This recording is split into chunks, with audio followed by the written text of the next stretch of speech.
Welcome back to the Dark Corner.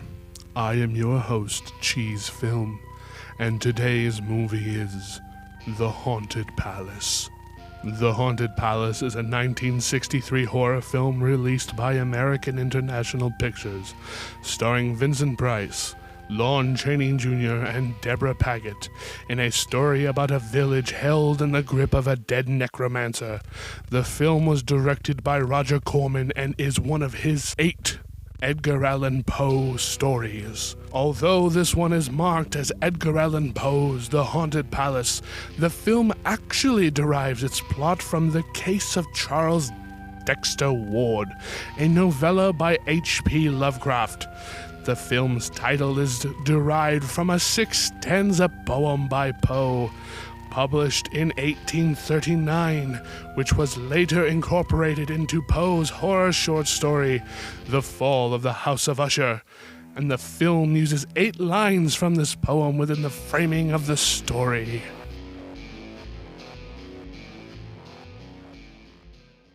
So The Haunted Palace might be my favorite of the Corman movies, of the Vincent Price, Edgar Allan Poe movies, of maybe even Vincent Price movies entirely. It is just a fun haunted house, an actual haunted house story this time, a spooky adventure in which Vincent Price plays the grandson of an evil warlock who possesses his grandson in order to take his vengeance on the town of Arkham. Yes, actually, Arkham, as in Arkham Asylum, before Arkham Asylum. So the story starts off in 1765. Inhabitants of Arkham, Massachusetts are suspicious of a strange phenomenon surrounding the Grand Palace that overlooks the town. So the actual Grand Palace in this, Corman uses the mirror tactic. So it's not really a big set, but he uses mirrors to give a sense of grand structure to it, a grand feel to it. It feels bigger and more regal, but actually it's just a smaller set that they repurposed and will use again in a lot of Corman's movies. As we talk about Corman, we will find that a lot of his movies are reuses and shots on same sets. Corman was the king of cheap cinema. So the movie starts out where these suspicious villagers track down a woman who seems to be mind-controlled as she enters into this palace. They know something's up. When they go to investigate, they're already suspicious, which is not good for our titular character, Mr. Vincent Price, who is playing an evil warlock. He is mind-controlling these women, and he is sacrificing them to an old ancient god who dwells beneath the palace itself. Corman also uses a technique where he will have the entire village played by, a cast of actors, and then your villain played by, in this case it's Vincent Price, and they will defeat the villain, save the town, and then it'll flash forward a couple years, and all the townspeople are the descendants of the original townspeople, but they're all played by the same exact actors. And Vincent Price's main character in this is the grandson of the warlock who he just played. The warlock dies in a horrible fire. The townspeople burn him alive, and he professes his curse on the town. He says, "I will be back, and you will all be mine." After a couple of years, Vincent Price comes back. He is playing a much younger man, and he's got his wife, and they're inheriting an old castle that was willed to him. He doesn't even really want it. He just has to look at it because it was willed to him. And when you willed a castle, you might want to check it out. There could be some good stuff in there. So when Vincent Price enters the town of Arkham, kind of like a Scooby-Doo episode, he walks right into the bar, and every single member of the village is in the bar, and they're looking at him. They know him. They know his face, as if the legend was passed down generations after generations, and the ghost of the dead man who enslaved your village stands before you once more. They don't like him. They try to get him out. He doesn't know what's going on. They know what's going on, so they're trying to be nice about it. And he's like, these people are weird. I don't know. I don't want to be around them. Maybe we should leave. But they go check out the castle, and in the castle is a giant portrait of the warlock Vincent Price played in the beginning of the movie. This portrait is a haunted portrait, and it looks right into the soul of Vincent Price. And over the course of the movie, he's slowly and slowly more possessed. He is taken advantage of, and his body is no longer his as the warlock possesses Vincent Price, and he gets to play a villain again, which ironically doesn't always happen as much as you would think it is. While yes, Vincent Price is the grandfather of horror, it's very rare he actually plays genuine villains. In this, and in like in the Pendulum, it's like he's possessed by his ancestors. The horror of the ancestry line is possessing him into doing these things, and in this case, it's an actual possession. The Warlock reads from the Necronomicon, which is the book from H.P. Lovecraft. Ironically, this was supposed to be an H.P. Lovecraft story, tried and true, but AIP, at the very last minute, against everybody's wishes, turned it into one of the Poe movies to just, I guess, sell tickets, to really advertise this movie to get more people on board with it. Was that a good idea in the long run? Maybe, but in the time, it was a great idea.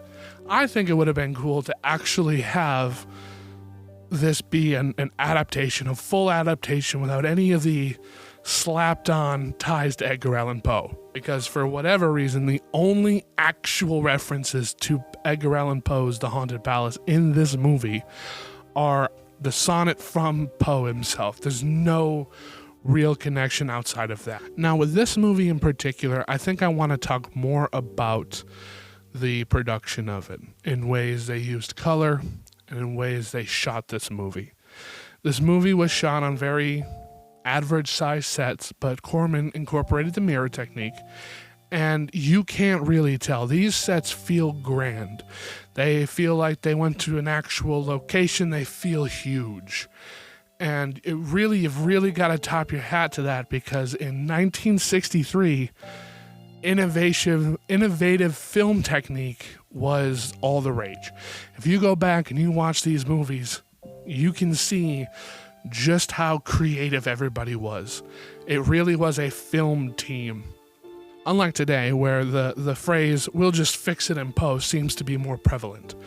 You see a lot of these new movies, the Marvel movies, horror movies, Star Wars movies even, they're all just full of green screen and digital effects, which I'm not against, but when you compare it to a movie from 63 where they had to actually build this castle and pull off the magic of it, it is a cool comparison. Now, while I'm not trying to hate on any of these new movies with their CGI, to watch a movie where everything you see is real and had to be built from the ground up is spectacular. No offense to any digital artists. They're doing the same thing with computers. They are taking a digital landscape and freely doing it, as opposed to, I'm going to say, analog do it. They digitally do it now. They analog did it then. So in this movie, we utilize these techniques that make it feel larger. So when you take the step back and you look at the surrounding areas and you get a wide shot, it feels more tangible and more real, unlike how things are done today, where it's obvious New York isn't really New York. They didn't really film in downtown New York. They inserted into downtown New York. This movie also utilizes color in a very, very good way.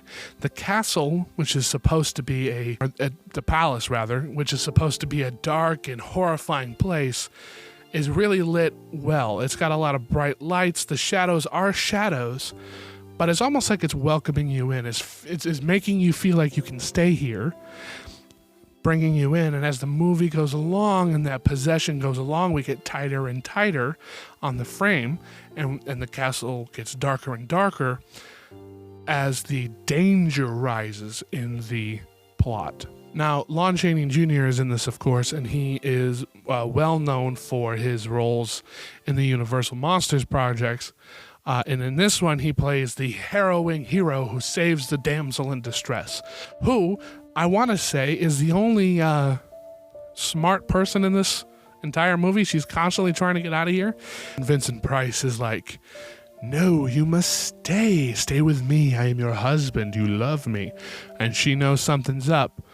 So she leaves. Lon Chaney Jr. helps her, and they burn the palace down. This movie features a cameo from the creature from the Black Lagoon. The costume itself plays the old god that dwells beneath the palace itself, hiding in this altar, this altar to a god laid dormant for millions of years, that gives Vincent Price his power.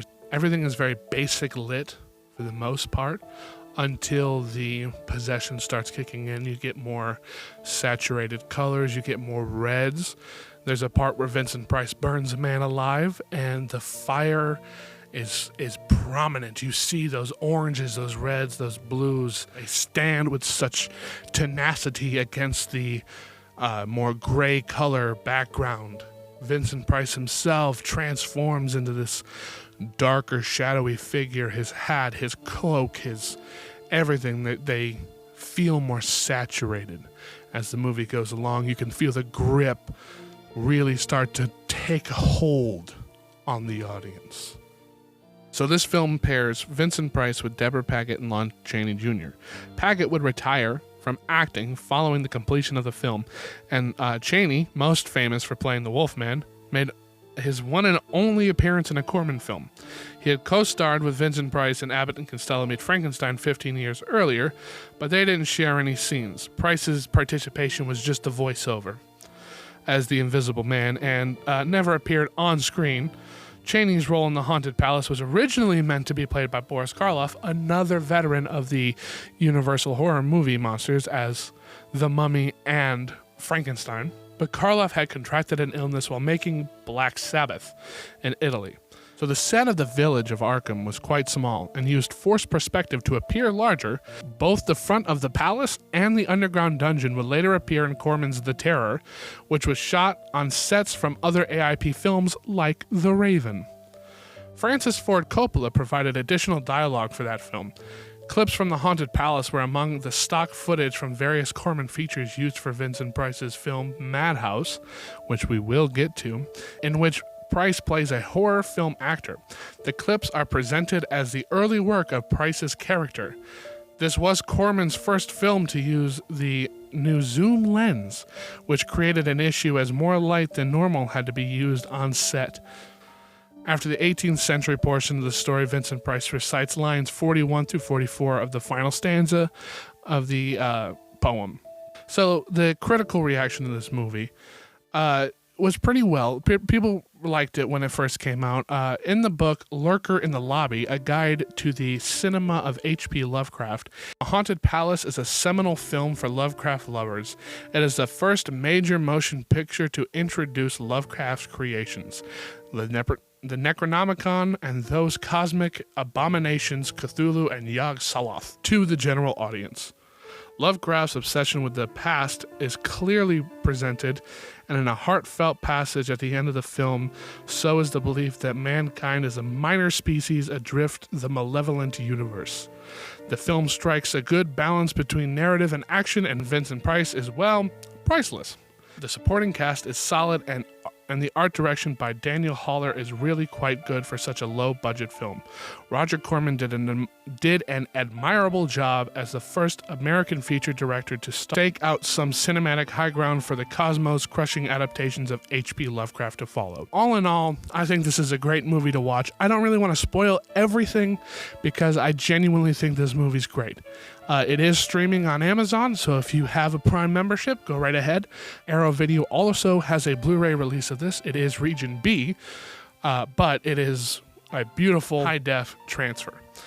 This has been The Dark Corner with Cheese Film, and I hope you enjoyed.